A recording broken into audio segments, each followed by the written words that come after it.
Hey, Charlie here from guitarmastermethod.com, and right now I'm going to show you how to change your chords quickly. Now this is a really big pain point for a lot of guitarists, especially trying to go from that beginner to intermediate level.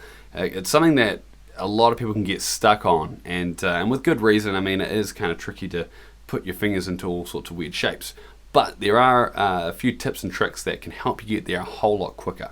Now, one thing that I want you to keep in mind is that it doesn't matter whether you're playing acoustic guitar or when you're playing electric guitar, everything is exactly the same. We have the same 6 strings, everything's tuned the same, so all the same techniques apply. Okay, so now let's say that you're having trouble changing your open chords. Okay, so let's just say we have a few simple chords, like we have a C chord, an A minor, and a G chord. Okay, now we want to change between them. Now most people, when they're first starting, they'll want to change the chord with one finger at a time. So they'll be playing the C chord, they'll go to change to the A minor chord, and they'll want to change to the G chord. Okay, but there's a much quicker way to do it. And that's because most chords have at least a few similarities between them, and if you can spot those chord similarities, you can change your chords a whole lot quicker. So for instance, let's say this change from the C chord to the A minor. Okay, now you notice how when I changed that chord, I actually only moved one finger, this guy here. Okay, so there's no reason for you to take all your fingers off to put them back down again. Okay, so all we have to do is just kind of slide this middle finger over just a little bit to give enough room for that third finger to jump in there. Okay, so you can see how simple that changes. Okay, now what about from the A minor to the G chord? Well, even here we actually have a similarity. You see, the way that the first finger and the middle finger are positioned is very similar to the way that they're positioned for the G chord. So what we want to do is just keep that shape there, right? So pretend your fingers are kind of glued together. Okay, so as we change from here to here, you're not going to lift them up, you're not going to go like this and take them out of that chord shape. And this can work for all your bar chords and stuff too, which we'll get to in a second. Okay, now let's say A minor to E major. Okay, exactly the same chord shape, just shifting up a string. Okay, so spotting those chord similarities is your first step. Okay, now sometimes you're going to be thinking, you know, there's no similarities here whatsoever. Now even then, chances are that you will find something that you can use.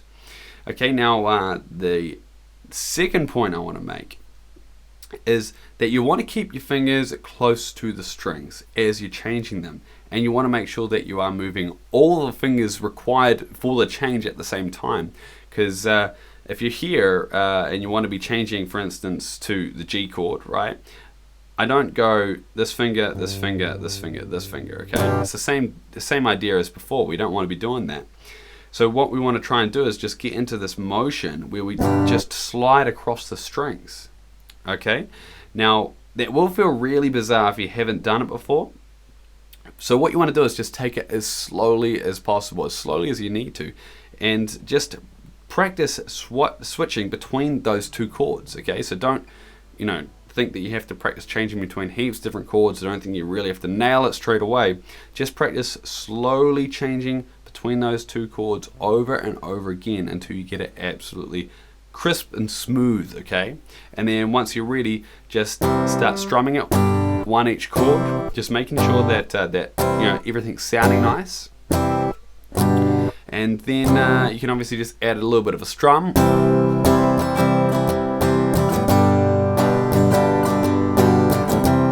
Okay, and then that's obviously going to start making it sound like music and a little bit more enjoyable to practice. Now the other thing you want to make sure of is that your fingers aren't drooping down and muting strings like that. So the way to do that is just change the chord and then just play through each string individually to make sure that each string is ringing out, because sometimes when you go to play through,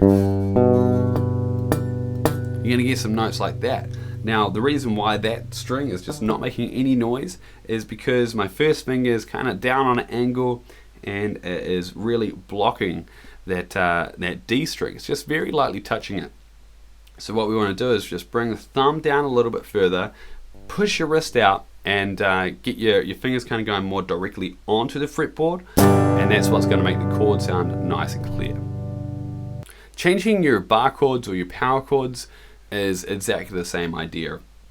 Okay, so as you're changing, for instance, from this G major chord to this A minor chord, absolutely no reason to take all your fingers off to put them back here, okay? Because it's pretty much the same chord shape. Got the major chord shape here, and if I just slide it up 2 frets and take out that middle finger, okay, then I've already got those fingers there ready to roll. Alright?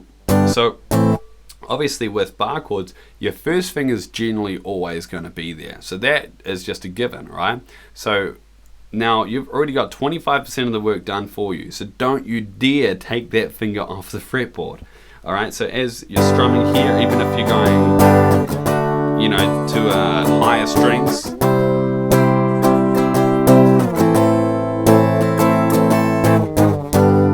then you know, it doesn't matter. That finger's always going to be blocking or barring, you know, at least 3, at least 4, at least 5 strings. So don't take it off, okay? Always keep it there, and look for those chord similarities in your bar chords as well.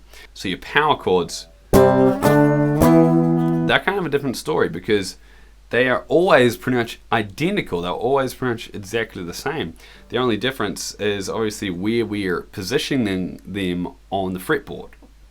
So you just have to practice sliding them, okay? Now don't take them off like this. So all you want to be doing is just practicing letting that pressure come off your thumb just very slightly, so your fingers are just very lightly on the strings. They're not actually holding down the frets. And then you just slide up to where you need to be.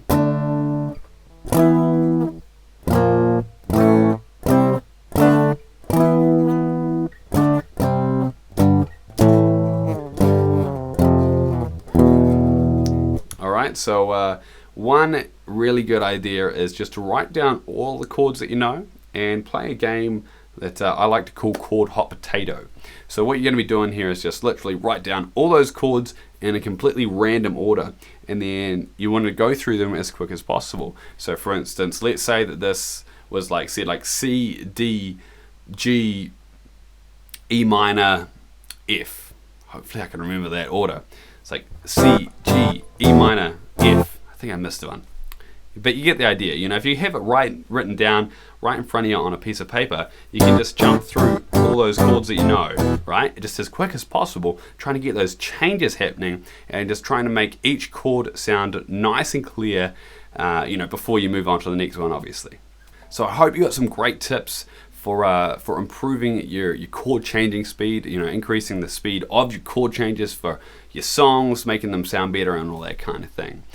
And if you'd like to get some more free lessons, then I highly recommend that you head over to my website, guitarmasterymethod.com. And in fact, just below this video in the description box, I've got a link to a free video lesson series that I've put together for you that will really help explode your guitar playing abilities. And lots of people have been through through this series. About 42,000 people have been through it so far, and lots and lots and lots of really good comments. And it's stuff that you won't necessarily find here on YouTube. I've got some PDF download material for you as well to try and tie the whole thing together. So you get the visual aspect, you also get the PDF reference material. So it's actually pretty much like a whole course. And as I said, it's free to you, free to sign up. So click that link below, and I'll see you over on my website very soon. Thanks for watching.